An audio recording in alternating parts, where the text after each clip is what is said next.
el primero, tú eres el postrero, eres quien fue y quien ha de venir. Tú eres el primero, tú eres el postrero, eres quien fue y quien ha de venir.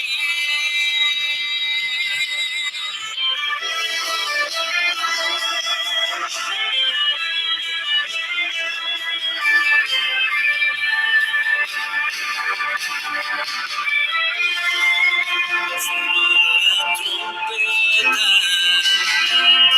y la gran voz en el cielo se escucha. Ya viene el nuevo reino y se postran ante Dios y ante su Cristo.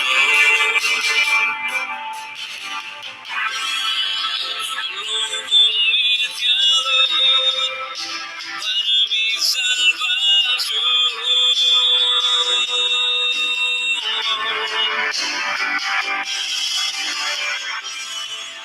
El ungido mi Señor, eres tú Jesús el Cristo.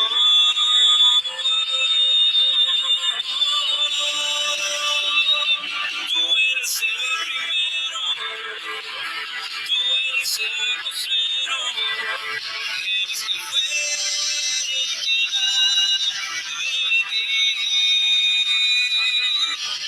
Tú eres el primero, tú eres el postrero, eres quien fue y quien ha de venir.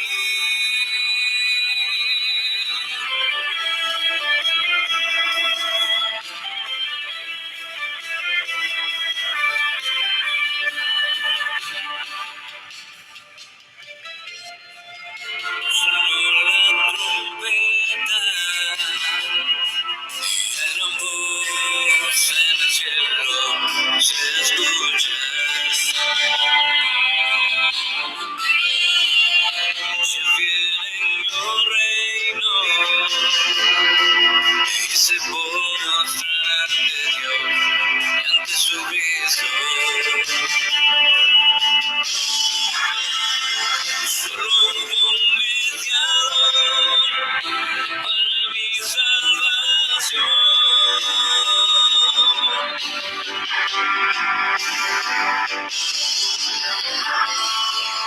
El ungido mi Señor, eres tú Jesús el Cristo.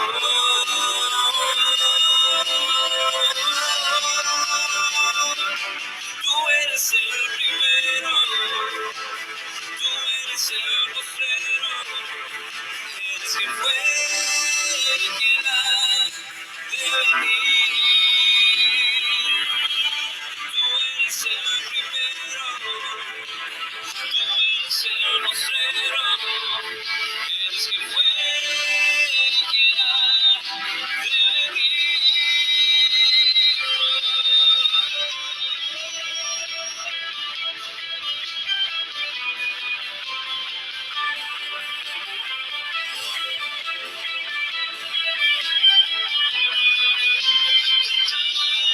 Santo, santo, santo es el Señor. Cantamos santo, santo, santo es el Señor.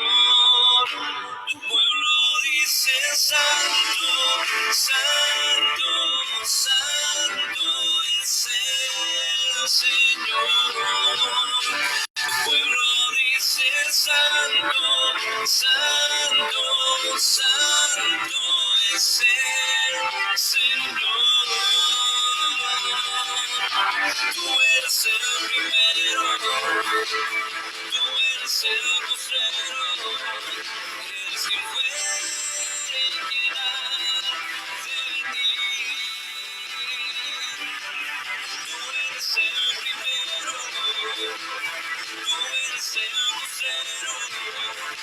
es que fue quien cantamos santo, santo, santo es el Señor. Cantamos santo, santo, santo es el Señor.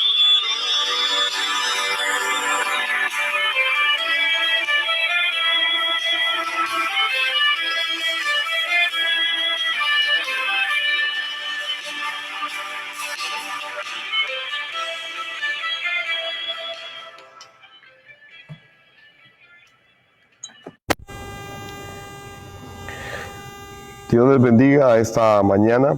Les enviamos un saludo desde Guatemala a todos los lugares que podamos llegar a través de esta señal. Quisiéramos invitarles para el próximo domingo, que estamos nuevamente participando de la comunión de la Cena del Señor, a que prepare sus elementos y que nos acompañe también en este mismo horario para poder recordar la muerte, resurrección y retorno de nuestro Señor Jesús el Cristo a través de la comunión de la Cena del Señor. Así que hacemos esta invitación para que usted en casa, en familia, pueda reunirse y poder tener este tiempo de comunión con la Cena del Señor. Le invitamos para el próximo domingo. Quisiéramos orar esta mañana antes de comenzar a leer la palabra del Señor. Padre, te agradecemos en este momento. Te damos gracias por la vida, Señor, que nos das. Gracias porque nos permites estar de pie delante de ti, Señor, y poder compartir tu palabra esta mañana. Gracias, Señor, porque nos has dado lo más grande, que es el Evangelio, Señor. Y nos lo has dado, Señor, para que podamos cumplir la evangelización mundial en nuestros días. Señor, te pedimos que nos ayudes, que nos des tu gracia, que tu Santo Espíritu nos llene cada día, Señor, con ese poder que necesitamos para ser testigos, Señor, de lo que sucedió, Padre, en la cruz y la resurrección. Oramos, Padre, para que tu Santo Espíritu nos llene siempre y nos guíe a toda la verdad y que podamos llenar el mundo, Señor, con este mensaje de que Jesús es el Cristo. Oramos, Señor, para que esta mañana a través de tu palabra podamos encontrarnos con esta revelación, Señor, que tú has dejado en toda tu escritura, Señor del cielo. Danos tu sabiduría, tu gracia, tu entendimiento, tu revelación, Señor. Te lo pedimos, Señor, con todo nuestro corazón. Y hoy nos humillamos delante de ti, Señor, sabiendo que toda gracia, todo don perfecto, todo lo bueno procede de ti, Señor del cielo. Así que hoy estamos delante de tu presencia y rogamos, Señor, tu misericordia al revelarnos el Evangelio a través de tu palabra. Bendícenos, Señor, y que ese sea un tiempo, Señor, donde nuestra vida cobre vida, pero la vida tuya, Señor, donde nuestro espíritu sea edificado con tu palabra y que a través de esa palabra podamos cobrar vida. Señor, que no sea un tiempo más para estar escuchando una lección más, o una prédica más, o una enseñanza más, o un tema más, Señor, sino que en realidad podamos, Señor, tener la revelación a través de tu palabra, esa revelación que tú has dejado en toda tu palabra, Señor, para que sea la luz para el mundo, Señor del cielo, esa roca, ese fundamento, es Jesús el Cristo, Padre. Oramos, Señor, poniendo todo delante de ti, Señor, y rogando que nos guíes en este tiempo. En el nombre poderoso de Jesús el Cristo, oramos, Señor. Amén y amén. Quiero abrir la escritura esta mañana en Mateo capítulo 19, versículos 24 al 26. Y quiero leer estos tres versículos esta mañana en Mateo 19. Y nos hacen relación, es la continuación de una parábola, la parábola del hombre joven que llega ante el Señor y le dice: Maestro bueno, ¿qué tengo que hacer para heredar la vida eterna? Este joven está preguntando acerca de qué puede hacer para ser salvo, qué puede hacer para tener la vida eterna, para que él pueda alcanzar la vida eterna. Y claramente Jesús le da la respuesta a este joven de cómo puede heredar la vida eterna. Sin embargo, a él le parece que este estándar es muy alto, le parece que esto es muy alto y para él, que ha cumplido la ley, que ha cumplido todos los rituales de su religión. Sin embargo, se da cuenta que lo que Jesús le está diciendo es algo que él no puede alcanzar humanamente. Y entonces viene la continuación en estos versículos de esa parábola. Dice: una vez más les digo que es más fácil que pase un camello por el ojo de una aguja a que un rico entre en el reino de Dios.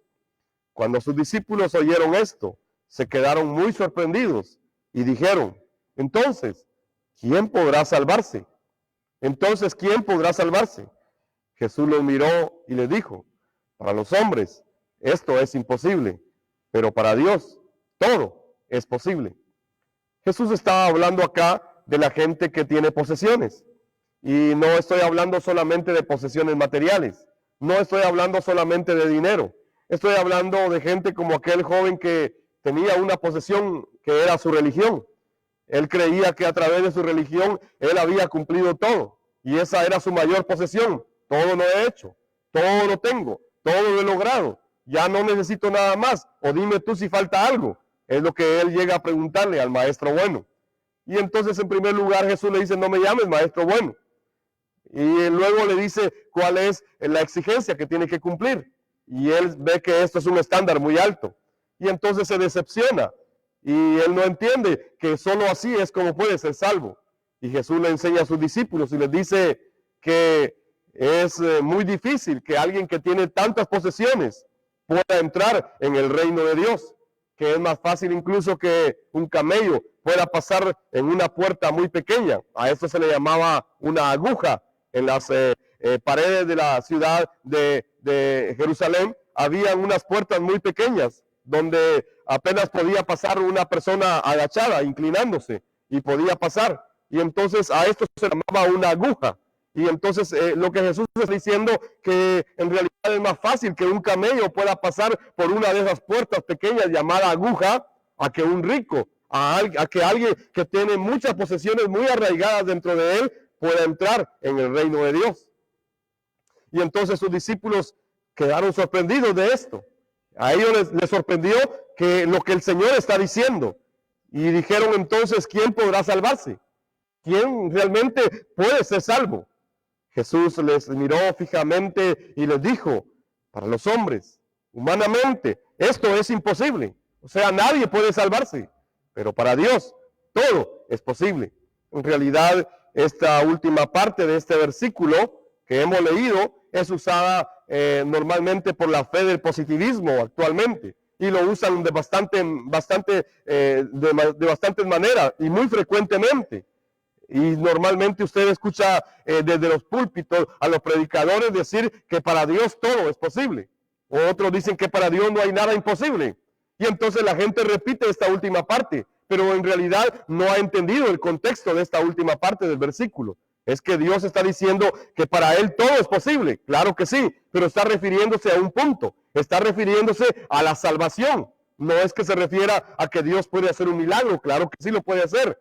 No es que se refiera a que Dios puede detener de un día para otro una pandemia. Claro que Dios lo puede hacer, pero no está hablando de eso. Jesús está diciendo que para Dios todo es posible, pero en relación a la salvación que es imposible humanamente. Es decir, nadie por sí mismo puede ser salvo. Esto solo es posible para Dios, que es el que puede hacer todo posible en la vida del ser humano. A eso se refiere esta última parte de este versículo. No es que sea una fe positiva que hay que confesar. Esto es lo que dicen muchos hoy en las iglesias. Pero en realidad no están leyendo el contexto. No están leyendo qué es lo que dicen los versículos anteriores. Y entonces toman esta parte únicamente de este último versículo para hacer declaraciones. Entonces le enseñan a la gente que si lo declara se va a cumplir. Que si lo confiesa se va a llegar. Que si lo proclama, Dios lo tiene que hacer, que si lo decreta, que si esto, que si lo otro, entonces Dios no tiene otra opción que cumplirlo. Y entonces se enfocan esta forma de enseñar la Biblia en la fe de ellos, y que Dios tiene que estar obligado a cumplir lo que ellos dicen, porque ellos ya lo decretaron, porque ellos ya lo proclamaron. Hoy he escuchado a muchos apóstoles y a muchos profetas hablar hoy y decretar esto, decretar lo otro, proclamar aquello, pero en realidad nada sucede. Nada sucede. Es que Jesús no está enseñando ese tipo de fe. No está enseñando positivismo para levantar el ánimo a sus discípulos. No es eso. Jesús, hermano, está diciendo que nadie de ellos puede ser salvo. Que esto no es posible humanamente por ellos. Les está diciendo que es muy difícil que las personas que tienen posesiones en su vida puedan entrar al reino de los cielos porque aman más todo eso. Entonces no es que Jesús les esté levantando el ánimo a sus discípulos o el autoestima para que puedan creer en Él. No, es que les está diciendo la verdad. Esto humanamente es imposible. La salvación humanamente es imposible. No se trata de declarar o de confesar o de proclamar o de decretar. No. En realidad todo esto yo lo considero motivación barata. Y es solo un palabrerío vacío solamente, que hoy se está enseñando desde los púlpitos. Es que Satanás hasta el día de hoy sigue engañando al mundo y lo hace de muchas maneras. Y una de esas formas es esta fe del positivismo, que los mercantilistas de la fe están usando hoy muy fuertemente al enseñarle de manera errónea la Biblia a las personas. Muchos creen que ser salvo es algo muy simple. Lamentablemente el evangelio se ha oscurecido en la iglesia desde hace mucho tiempo. De hecho, desde que Pablo está en Corinto o en Gálatas o en las 7 iglesias del Asia, de Apocalipsis, vemos que el evangelio ya se está oscureciendo. Es que está en la obra de Satanás. Él sigue oscureciendo el evangelio. Y hoy, en pleno siglo XXI, nosotros podemos ver que muchos creen que ser salvo es algo muy simple. Es algo muy sencillo. O sea, se ha reducido la salvación a algo tan sencillo, tan simple, que lo han vuelto algo humano. Creen, por ejemplo, que ser salvo es tener a Jesús como un amigo más a quien ellos deciden obedecer o no obedecer. Y entonces, si tú eres amigo de Jesús, entonces ya eres salvo. Tú puedes decidir si le haces caso o no le haces caso. Eso es una decisión tuya, pero tú ya eres salvo. O sea, están ofreciendo una salvación que no es la salvación de cual habla la Biblia. De hecho, la Biblia dice que esto no lo puede lograr ningún ser humano. Otros más creen que saber y creer algunos hechos básicos de Cristo ya les da la salvación. Ah, sí, Él murió en la cruz. Ah, sí, Él se levantó de los muertos. Y entonces si yo sé eso, entonces ya soy salvo. Y muchos creen que llegar a saber toda la información y llegar a conocer la información y llegar a creer que eso es verdad, que hay una tumba vacía, que Él se levantó, que Él murió en una cruz, que fue abofeteado y que hizo todo esto. Entonces ellos creen que si ellos creen y saben estos hechos básicos de lo que Cristo hizo, entonces ellos ya son salvos. Y creen que la salvación se traduce a un conocimiento y a una creencia solamente.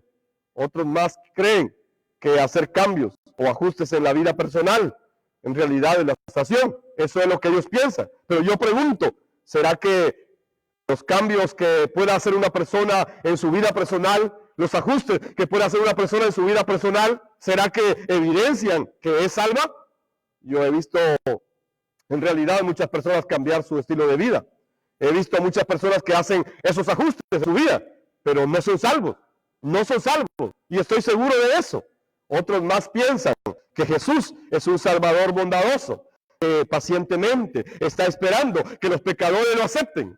Y entonces cuando los pecadores deciden al fin aceptarlo, entonces ese Salvador bondadoso les promete vida eterna sin ninguna condición. Muchos creen que ese es el Evangelio. Muchos creen que esa es la salvación y que Jesús está esperando y que Él tiene que aguantar hasta que alguien diga, yo te quiero aceptar. En realidad, esto es un concepto que la teología ha trasladado a la iglesia, pero no es el concepto de la Biblia. Tenemos que entender profundamente qué significa ser salvo. Tenemos que entender profundamente qué es esta salvación tan grande que nos han dado. ¿Qué significa esto? ¿Qué significa esto? Que Dios dejó 66 libros para poder entenderlo.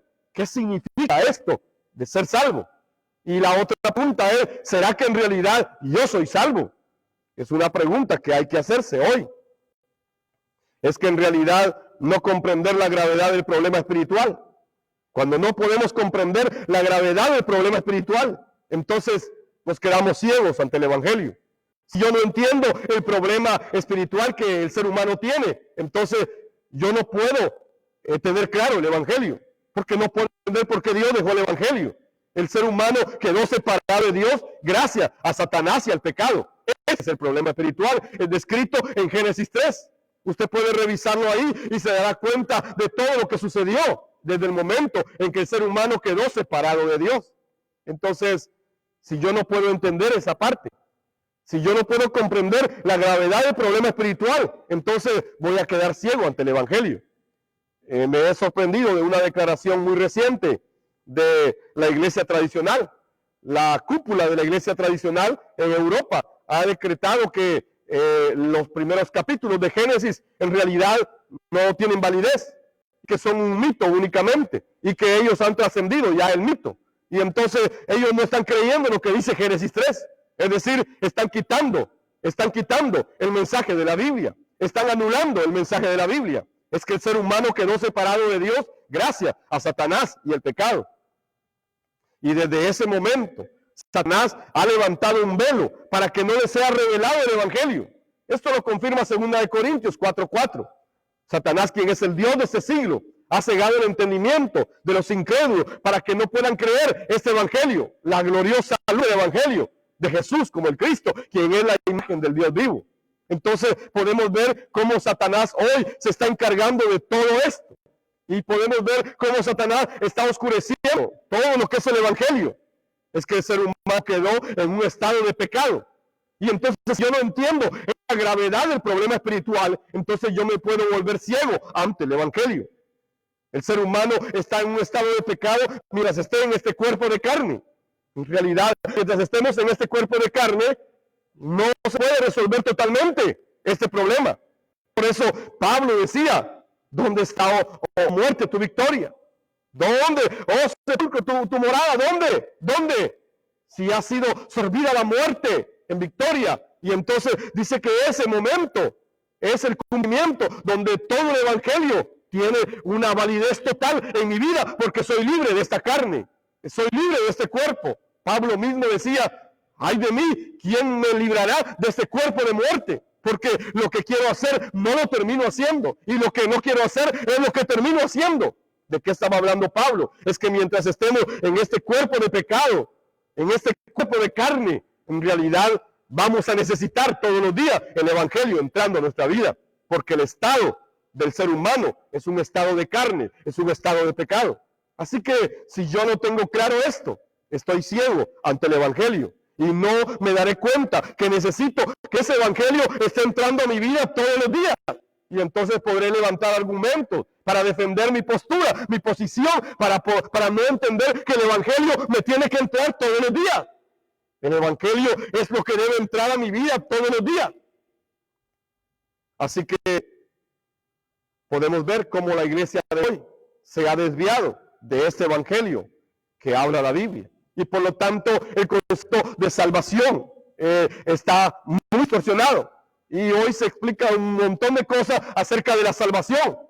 Han reducido la salvación a una oración que alguien puede hacer. Y creen que entonces si alguien hace esa oración ya es salvo. Yo creo que hasta Satanás se podría salvar con esa oración. Eso es lo que ellos creen. Que solamente con haga esa oración ya son salvos. Y entonces mucha gente hace esa oración, pero en realidad yo pregunto, ¿será que son salvos? Yo más creo que se han desviado del Evangelio de la Biblia. Para algunos, teólogos incluso, para algunos el Evangelio es un asunto académico y creen que el Evangelio es algo teológico, es algo que se puede enseñar desde lo académico, desde la teología. Otros más creen que el Evangelio es una lista de datos históricos y doctrinales acerca de Cristo. Y entonces si yo tengo una lista de datos históricos y doctrinales y los ordeno en un manual y entonces lo traslado y entonces la gente lo sabe y entonces se vuelve algo que yo repito y repito, entonces ¿será que por eso ya tengo el Evangelio? Yo pregunto. En realidad debemos tener mucho cuidado. Es que en realidad una lista de datos históricos y doctrinales acerca de Cristo no es el Evangelio. El Evangelio está en toda la palabra y hay que volver a la palabra. La iglesia necesita volver a la Biblia. La iglesia necesita volver al principio, a la ley, al fundamento, a la verdad. Allí necesitamos volver todos. Porque si no, nos hemos desviado del Evangelio, de la Biblia. Y temo mucho que algunos de la evangelización mundial estén cayendo de esta manera, al solo repetir lecciones y estar adoctrinados y sin revelación del Señor, el Cristo, en sus vidas. Solamente repetir esto en realidad no me hace salvo. De verdad, revisemos esto. Revisemos esto. Tengo mucho temor de esto. Tengo mucho miedo de esto. ¿Por qué razón?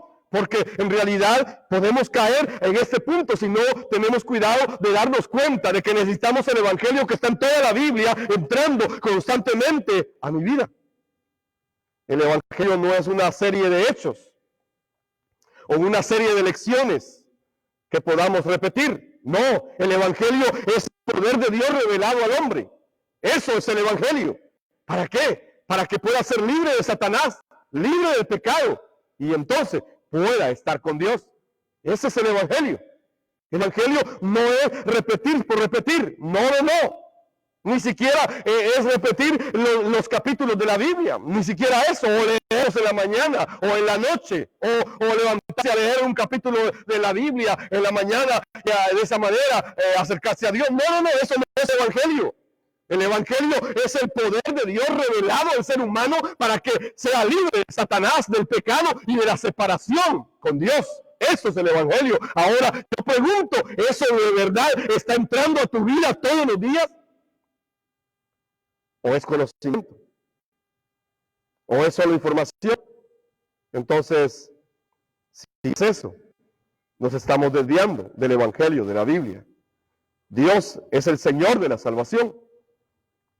Debemos tener claro este primer punto, que Dios es el Señor de la salvación. No es que haya otro Señor. Dios es el Señor de la salvación. Hechos 16:31 dice que ellos dijeron: cree en el Señor Jesús Cristo y serás salvo tú y tu casa. Cree en el Señor Jesús Cristo y serás salvo tú y tu casa. Y muchos me hacen la pregunta de la última parte de este versículo siempre. Y muchos me preguntan, entonces, pastor, si yo tengo el Evangelio, si yo creo que Jesús es de Cristo, entonces toda mi casa también será salva. No es eso lo que Jesús está diciendo acá. No es esto, perdón, lo que los apóstoles están diciendo acá. No es eso lo que este versículo está diciendo acá. Es que ellos dijeron, cree en el Señor Jesús Cristo. Están hablando a una persona que debe creer y entonces debe encargarse de cumplir la evangelización mundial. Y su primer campo de misión es su propia familia. Les debe compartir este mismo evangelio creyendo en el Señor Jesús, el Cristo. Y entonces hará que él y su familia sean salvos. A eso se refiere este versículo de Hechos 16:31. Jesús es el Cristo y Él es Señor de nuestra vida y de nuestra salvación. Así que no hay otro Señor. No es que la salvación sea algo humano o que pueda producir algún líder dentro de nosotros. No, la salvación viene de Dios. La salvación es a través del Evangelio. Es encontrarse con Dios a través de reconocer que Jesús es el Cristo. Entonces tenemos que tener claro este primer punto. La salvación no viene de ningún hombre o de actos humanos que los hombres aprueben. Gracias a Dios por ello. Imagínense si yo tuviera que autorizar que usted sea salvo. Tal vez lo condenaría. Y si me cae bien, tal vez lo salvaría. Y si no está de acuerdo conmigo, lo condenaría. Y si yo veo que usted no está claro, entonces lo condenaría. Es que el ser humano es así, es de malo. Así de malo es. Gracias a Dios que no depende de ningún hombre la salvación. Gracias a Dios que viene de Dios. Yo sé que algunos de ustedes tal vez, aunque me están escuchando, me meterían al infierno. Seguramente, ¿verdad? Claro, si a ustedes les tocara decidir si yo voy al cielo o al infierno, algunos me meterían al infierno. Tengo claro eso. Pero gracias a Dios que no depende de ustedes. Y gracias a Dios que no depende de mí, sino que depende de Cristo. Depende del Señor. Entonces la salvación no viene de los hombres. No es que tengamos que ser aprobados por algún hombre para poder ser salvos. La Biblia dice que el Espíritu de Dios da testimonio a nuestro espíritu si somos salvos o no somos salvos. Si tenemos el Evangelio o no lo tenemos. Es el Espíritu de Dios el que debe darle testimonio a cada quien. Por eso es que no andamos buscando que algún líder nos apruebe. Era lo que Pablo decía también en Gálatas 1:10. Pablo dijo, no es que ande buscando la aprobación de los hombres, porque si yo ando buscando que los hombres me aprueben, entonces dejo de ser un siervo de Cristo. Debo esperar la aprobación de Dios. Así que si Dios me aprueba, soy salvo. Debemos buscar la salvación. Entonces es el Espíritu de Dios quien da ese testimonio a nuestro espíritu, si en realidad somos salvos. Eso es lo que dice Romanos 8:16, que es el Espíritu de Dios el que da testimonio de esta salvación. Entonces debemos revisar si en verdad somos salvos. ¿Te está dando testimonio el Espíritu Santo de que eres salvo? Es la pregunta que tenemos que responder. No podemos eliminar el señorío de Cristo del mensaje del Evangelio. Él es Señor y Cristo. Muchos quisieran eliminar el concepto de señorío y no están de acuerdo en que Él es Señor primero. Es que Jesús es el Señor de nuestra vida. Claro que Él es el Cristo. Él cumplió todos los oficios de Cristo y por eso pudo ser nuestro Salvador. Pero ahora Él es Señor de nuestra vida.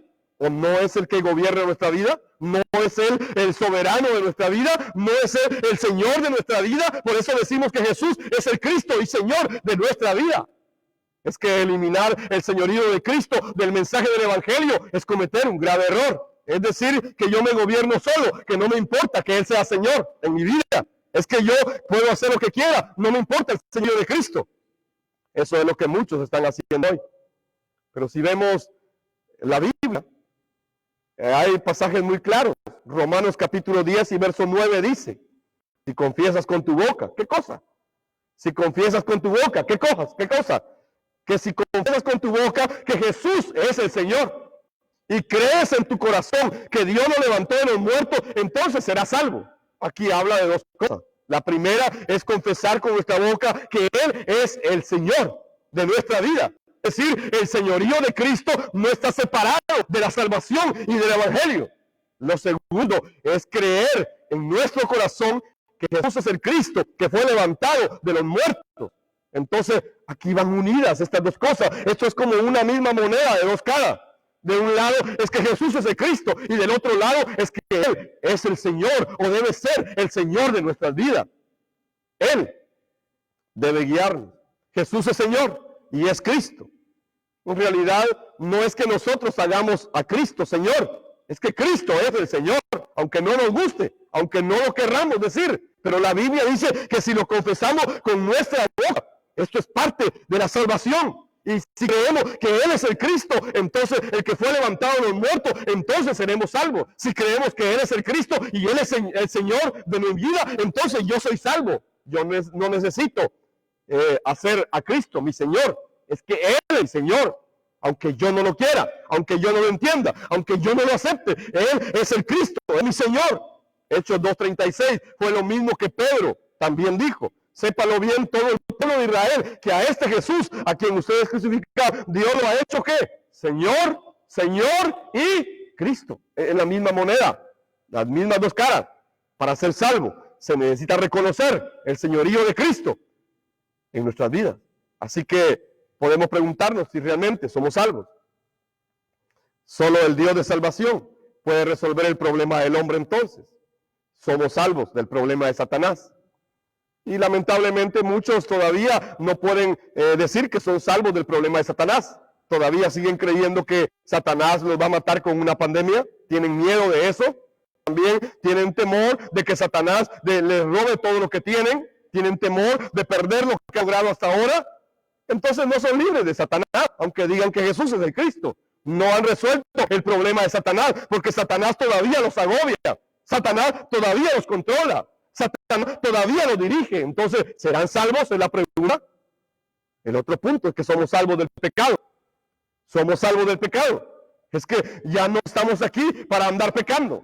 No, sino que hemos sido libres del pecado. La ley del pecado ya no opera en nosotros, sino que hemos sido libertados del pecado. Nuestro pecado fue perdonado de una sola vez, eternamente, perfectamente, dice Hebreo. Así que debemos creer que somos salvos del pecado también. Pero hay gente que no cree eso.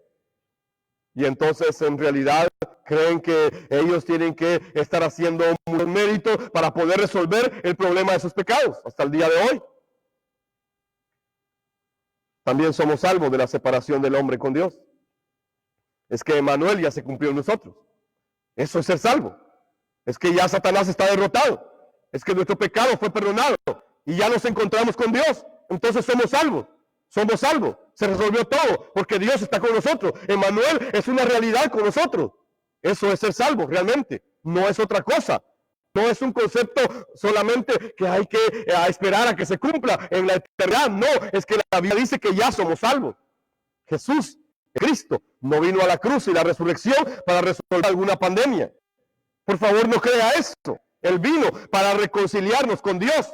Y esa es la salvación, es encontrarnos con Dios. Por eso Él es el camino, Él es la verdad y Él es la vida. Y nadie llega a Dios si no es a través de ese camino. El verdadero profeta que vino a dar la verdad y que vino a derrotar la mentira de Satanás es Jesús, el Cristo. Es que Dios, quien es el Dios de salvación, puede resolver el problema espiritual del ser humano.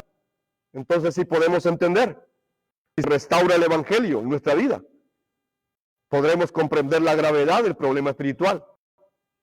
Si ese evangelio es revelado, entonces mis ojos se van a abrir, el velo va a caer, y entonces voy a entender qué tan grave es el problema espiritual.